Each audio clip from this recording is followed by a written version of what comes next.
Hello and welcome. This is a battle report for Fallout Wasteland Warfare. Today's game is using the Unleash the Beast scenario from the Astoundingly Awesome Tales expansion. This expansion has been great to play versus the AI since the force sizes are a bit smaller than the usual 500 cap limit. This means fewer models and upgrades, which is handy if you're playing both sides. Today's map is based on a little park with a fountain, with some small old shops ringing around it. Chained up to the fountain is a super mutant behemoth. It's pissed, but somehow it's locked down tight enough that it can't get free. In order to free it, a unit has to get into base contact and make a strength test with a -1 penalty. The behemoth's captors are a force of raiders. I've mostly been rebuilding the AI's forces a bit to be more even with mine, but in this case I felt it was well balanced from the get-go. I made one minor change. The suggested force list had one generic raider with a pipe rifle and one with a machete. I decided that both of them could have both of those items, so I didn't have to keep track of which one had what. Attempting to free the behemoth is this force of super mutants. One generic super mutant, 2 skirmishers, and Fist as the leader with his minigun. I had 2 caps left, so I also gave him the dog tag Fist as a melee weapon. His name is Fist, so it made sense to give him a matching melee option. He also has the Bruiser Leader perk, but I don't have the card for that, surprisingly. A smattering of items cover the battlefield. I normally ignore them, but the curated Wasteland deck for this scenario had some pretty decent things in it, so it might be worth spending some actions to get some bits and bobs. The raiders are set up randomly around the encampment, including the 2 that are pretty close to the mutant's setup edge. Taking advantage of the close setup, Fist activates and spins up his minigun barrels right in the face of one of the psychos. The first of 5 shots is a hard miss. He does get an action point out of it, though. Second shot's a hit, but it gets blocked by armor. Third is a miss. Fourth is another miss. The final shot actually gets through with 2 damage. Not really impressive for a minigun volley at close range, though. 3 X's out of 5 shots makes Fist sad. The veteran raider activates first and decides to go for the objective, killing the behemoth. Their shot connects, but the thick 2+1 armor hide shrugs the damage off. One of the skirmishers charges up and thumps a point of damage into a generic raider. They then take advantage of the ability to shift move to get closer to the behemoth and get in contact with one of the searchables. The psycho next to Fist charges him. He takes a swing with the dog tag Fist, but it gets blocked on armor, which is a shame because if the damage had gone through, it would have stunned the psycho. The pipe wrench connects, but its damage gets blocked by armor. The next skirmisher also charges in and swats 2 more damage into the battered raider. The scaver's AI rolled Flee, which seemed odd, so I decided to interpret that as running for items from the raider's stash. After getting stuck by some medical waste and taking a point of damage, she pulls a junk jet out of the pile. With her second action, she takes a pot shot at the pile of skirmishers, but misses widely. Perhaps the needle sticking out of her arm threw her aim off. The generic super mutant tries to rush in and help finish off the psycho, but even with a bucket full of dice, can't break through the armor. The other psycho is task-oriented and rushes the behemoth. With a mighty screech, they wang their pipe wrench into the beast's kneecap, getting 2 damage through. With no more super mutant units to go, the raiders get to advance unhindered. The other generic raider moves up and drills an incredible shot through with double damage and double armor break results, getting another 2 damage through. At least the strong armor is still helping keep the damage down. Despite being outnumbered, the other generic raider slices a damage into one of the skirmishers. And since it worked so well the first time, she does it again for a second damage. At the end of turn 1, the behemoth has taken a beating, and the mutants are having a hard time getting damage through. Turn 2 begins with a downpour, which will make climbing more difficult. Fortunately, that doesn't seem to be on the agenda. The first skirmisher charges up to the behemoth and tries to free it, but fails. I guess those chains are slippery. I move the skirmisher up in such a way that it's touching both the behemoth and the psycho, because there's the rules that don't say if the strength test can be performed when in melee with an enemy. The scaver moves up and takes a shot at the behemoth with the junk jet. It hits and even gets a point of damage through. I wasn't quite sure how to handle the AI character with multiple ranged weapons, especially since the scaver's skills with heavy weapons is much lower than their rifle skill. In the end, I figured I would just flip a coin each time to see what they would do. The generic super mutant swings away and knocks down the psycho. Then it moves up and reveals a danger. It's actually a creature. Since the mutant is at full health, it doesn't need healing, and since this is a one-off, the cap's benefit wouldn't matter, so we let it run and get a green die effect for its next attack. The Veteran Raider is up next and rolls a huge 4 damage hit. The strong armor knocks it down to only 3, but that's still nasty. The Veteran's second shot also gets in, but only adds 1 more damage. The other skirmisher boards up the raider it was engaged with. Then it rushes up and grabs an item. Unfortunately, it's a rifle, which the skirmisher can't even use. The brave, or stupid, Psycho continues wailing away at the Behemoth. The first swing is a near miss. The second swing is a less near miss. Whew. The generic super mutant had a prepare token from its previous attack and reacts to that attack by moving a little bit closer. Now it's in position to try and free the Behemoth next turn. Fist activates and moves up around the other side of the fountain, spins up the minigun barrels to fire at the surviving generic raider. The first shot is a near miss. The second shot is a complete miss. This is unfortunately looking just like last turn. The third shot is also a critical fail. At least it gives an action point. The fourth shot hits, but since the fountain gives cover, the 3 on the armor die blocks it all. The final shot hits and even does a single point of damage. That's totally an expected result out of 5 shots.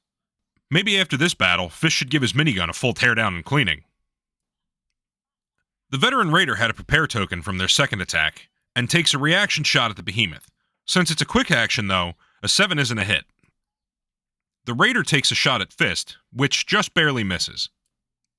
Fist then uses his reaction token to do a quick action move to get to cover, and closer to the Behemoth. The Raider's second shot is even more off target. He's apparently better at evading damage than he is at dishing it out.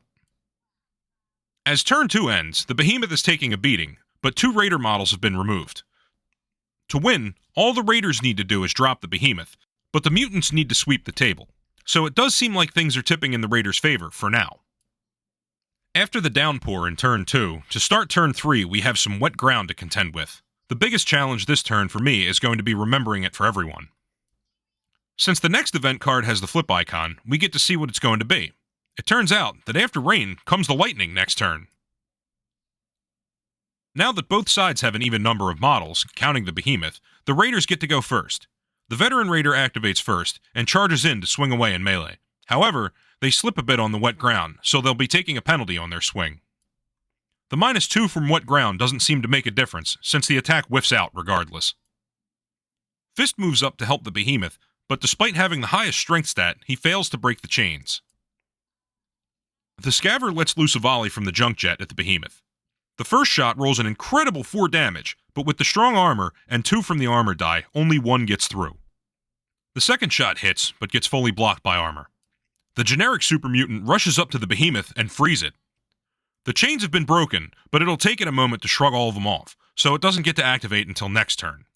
Shooting into the giant melee, the generic Raider accidentally hits the Psycho and breaks all of its armor for a damage. He does it again, putting another 2 damage on. The Skirmisher activates and gets a bit slipped up by the wet ground. It doesn't matter though, as it thwacks the Psycho out. Then it charges into the Veteran Raider. The second Skirmisher also charges the Veteran Raider, and also fails its wet ground check. Despite the penalty, it does get a point of damage through onto the Raider's power armor. Turn 3 wraps up, and things have taken a decisive swing for the Mutants. The Behemoth has been freed, and the Raiders only have 3 models left on the board. The Behemoth has taken a beating, but now it's got a chance to beat back. As turn 4 starts, the lightning storm rolls in. The Veteran Raider activates first, and swings wide with the nail board. The second swing connects, but can't get through the Behemoth's thick hide. Since the Veteran Raider has already gone, the Skirmisher decides to go after the next biggest threat, the junk jet-toting Scaver. A solid swing smacks 2 damage into the Raider. Then the Skirmisher uses a post-attack shift move to make room for the next charge. The generic Raider is up and fires into the melee. It hits the Veteran Raider, but the damage is shrugged off by the armor. The physical damage, at least. The emotional damage of being shot by your friend is a little harder to get rid of. The second shot also hits the Veteran Raider, and with 2 broken armor and an extra damage, actually gets the damage through and breaks the power armor. The second Skirmisher moves up to surround the Scaver and puts the penultimate points of damage through. A bit cornered, the Scaver decides to try using their bolt-action pipe rifle in melee combat. The first shot hits, but the damage is blocked by armor. The second shot whiffs hard, and I realize now that I was rolling with the wrong dice pool, not that it would have made a difference. Fist whirls around the fountain and spins up the minigun at the raider. The first shot is a near miss. The second shot connects and gets a point of damage through. The third also hits, and even though one damage gets blocked by armor, the other one gets through. The fourth is another near miss. The last one connects and drops the raider for good. The Behemoth activates, and, lacking a melee weapon, opts to just swing away with its fists at the veteran raider. The first one is a wide miss, taking a chunk of the fountain away with it. The second one connects, but even broken, the veteran raider's power armor soaks up the damage. The generic super mutant folds in and makes a big chop with its machete, adding 2 more damage overall. The scaver uses their reaction token to take another crack at shooting in melee, but it doesn't go well. As turn 4 wraps up, a super mutant victory seems inevitable. The raiders only have 2 models left on the field, and both of them are getting pretty battered. To close out turn 4, the lightning storm fizzles out on its first roll without doing any damage. The veteran raider gets some slight relief. First rain, then lightning, and now, at the start of turn 5, big gusts of wind kick up. This could affect the Behemoth's rock throw attack, if it uses that this turn. The veteran raider is refusing to go down without a fight. They roll up a big 3 damage, 2 armor break attack, leaving the Behemoth with only strong armor to take another 2 damage. The second swing goes totally wide, though. The first skirmisher takes a swat with their board, but even with the extra green die for outnumbering, it misses the scaver. The second swing lands true, though, and knocks the scaver down. The veteran raider swings away with their reaction, and it hits, but the 2 damage gets blocked by 2 armor. The next skirmisher charges in and rolls a massive 4 damage attack. 2 of it gets blocked by armor, but the veteran raider only has 3 HP left after that. Speaking of which, Fist charges in and sends the veteran raider to the ground with a dog tag fist punch. And that's a wrap. The super mutants have freed the Behemoth and cleared the board without taking even a single casualty. Now they're free to spread more havoc in the wasteland with their bolstered ranks. This scenario ended a bit surprisingly. The Raiders took an early lead on the damage race against the Behemoth, but it petered out fairly quickly. I was worried that the Raiders having an extra 100 caps on their side would be a bit too unbalanced, but the random setup allowed the mutants to take down some of the Raider pieces with little resistance. If the Raiders had been a little more focused on the goal, or even had better luck with their rolls against the Behemoth, and, not shooting each other, it definitely could have gone the other way. Overall, it was a fun scenario. Hope you enjoyed this battle report. Keep safe out there in the wasteland.